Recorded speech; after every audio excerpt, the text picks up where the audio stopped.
Hello বন্ধুরা, সোনামার জন্মদিনের video তোমাদের সাথে শেয়ার করছি। ভালো লাগলে অবশ্যই লাইক, কমেন্ট আর সাবস্ক্রাইব করে দিও। সকাল 9টার সময় সোনামা স্নান করা হয়ে গেছিলো আর সোনামা এখন মন্দিরে প্রণাম করতে চলে এসছে। তো ঠাকুর প্রণাম করে গিয়ে সোনামা খেতে বসে যাবে। সোনামার বলতে হয় না, প্রতিদিনই স্নান করে ঠাকুর ঘরে ও যায় প্রণাম করতে। তো এখানে দেখতে পাচ্ছ জন্মদিনের দিন স্পেশাল, সেই জন্য 9টার মধ্যে স্নান টান করে ও চলে যাবে খাওয়ার জন্য। আর এদিকে রান্নার জন্য সব রেডি। খাওয়াতে টিফিনে ওকে দিয়েছিলাম আমি লুচি আর ঘুগনি, দুটো মাত্র লুচি আর ঘুগনি দিয়েছিলাম, তাই বসে খেতে তার অসুবিধা হচ্ছিল, কারণ জন্মদিনের দিনে সবাই এসছে, তাদের সাথে কখন খেলবে সেইটা নিয়ে খুব ব্যস্ত ছিল। সেই জন্য খাওয়ার তো একটুও ইচ্ছে ছিল না, জোর করে দিলাম, নাহলে সারাদিন চলার ব্যাপার আছে, খেতে খেতে দুপুরে অনেক দেরি হয়ে যাবে। সেই জন্য দুটো লুচি দিয়েছিলাম, সেটাই খেতে ওর প্রায় আধ ঘন্টা মতন সময় লেগে গেল। তো যাই হোক, খাওয়া দাওয়া কমপ্লিট করে সোনামা খেলতে ব্যস্ত। আমি পরপর ভিডিওটা করেছিলাম, অত ব্যস্ত থাকা সত্ত্বেও ভিডিওগুলো করেছিলাম তোমাদের সাথে শেয়ার করব বলে। এদিকে দেখছো আমার ননদ আমার মেয়ের জন্য 5 রকম যে ভাজা দিতে হয় জন্মদিনের দিন, তো সেই 5 রকম ভাজা এখানে করছে। আর আমার দিদি সবে মাত্র চলে এসছে, আরও সবাই টুকটাক আসছে, আর অনেকে কাল রাত্রেও চলে এসেছিলো।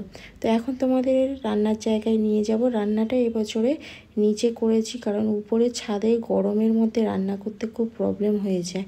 তো সেই জন্য এবছরে রান্নার জায়গাটা নিচেই করা হয়েছে, আর খাওয়া দাওয়ার জায়গাটাও নিচেই করা হবে। তো এখানে রান্নার জায়গায় এখানে রান্না শুরু করে দিয়েছে। সকাল থেকে এসেছিল, কিন্তু ভিডিও করার আমার টাইম হয়নি, অনেক কিছু আইটেম ওদের রেডি হয়ে গেছে। আমি যখন এসেছিলাম তখন দেখছিলাম মাছ ভাজা কমপ্লিট আর চিকেনগুলোকে কষছে।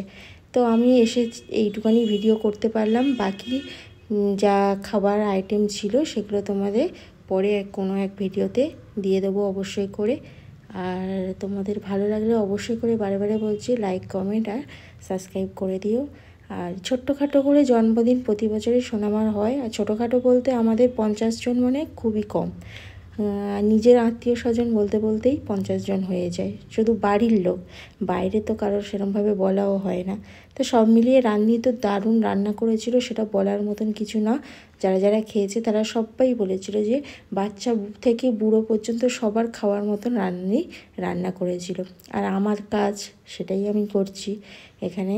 এই ভিডিওটা তোমাদের দাদাভাই আমাকে করে দিয়েছে, আমি মেয়ের জন্য অল্প করে পায়েস করছি, কারণ রান্নি পায়েস করে দিয়েছিল, কিন্তু মেয়ের জন্য আলাদা করে আমি প্রতি বছরই পায়েসটা বানাই।